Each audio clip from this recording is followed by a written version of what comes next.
Čaute, teraz je 25. december a my sme sa s Frederkou rozhodli, že taký špeciálny vianočný darček si dáme, že pôjdeme na taký road trip. Ideme na Tesle, chystáme sa cez Slovensko do Chorvátska, na Istriu.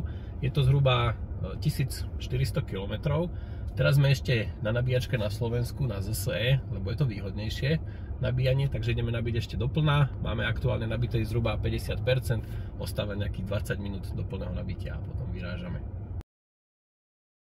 Po 3 hodinách cesty sme prišli do Grácu, sme tu na Superchargeri a nabíjame. A nie preto, že by sme mali prázdnu baterku, tam je ešte nejakých 100 km do jazdu, ale preto, že po 3 hodinách cesty už daj celkom dobre padne trochu sa ísť prejsť. Tak prišli sme do Lublany, včera sme nabili v Gráci na Superchargeri, za pol hodinku sme mali 80%, išli sme sem, je to zhruba 200 km, v noci sme spali, čiže auto sa vychladilo, museli sme ho potom zase zahriať, kúrime si tu na 24 stupňov, takže máme trošku overhead, ale to nevadí, došli sme s 15% a hneď sme sa napojili na nabíjačku verejnú v centre Lublany. Není to rýchla nabíjačka, je to 22 kW. Nabíjačku sme našli normálne cez ZSE aplikáciu, slovenská aplikácia, dá sa tam zobraziť aj zahraničné nabíjačky. Je ich tu veľmi veľa, tuto napríklad sú 4, všetky sú voľné. Viem si pozrieť, aký výkon, aká cena.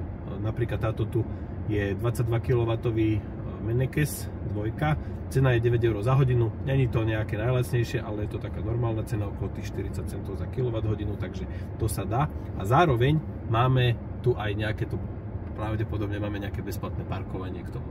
Vždycky je dôležité overiť si, aká je naozaj situácia. Tuto konkrétne parkujeme pod takouto značkou, ja síce po slovinsky neviem, ale viem si to preložiť.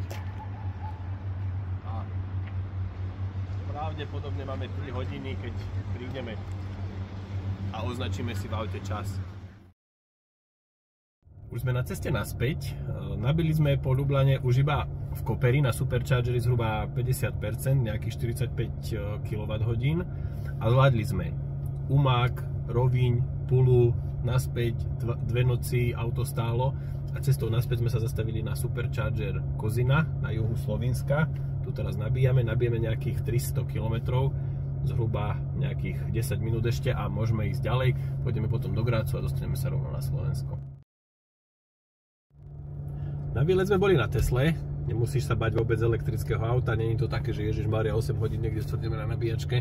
To sú obavy, ktoré majú ľudia, ktorí si to nevyskúšali. Keď si to vyskúšaš, zistíš, že ten čas je relatívne príjemný na tých 20, 30, 40 minút zastaviť.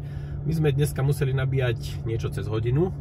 8 hodín sme cestovali, pridali sme celkovo zhruba 1500 km, cieľ je najazdiť 1 000 000. Ak sa chceš na takýto výlet previesť aj ty, prípadne pomôcť nám nabehať nejaké tie kilometre, web stránka je milion.km.sk, môžeš si objednať aj ty, môžeš takýto výlet absolvovať.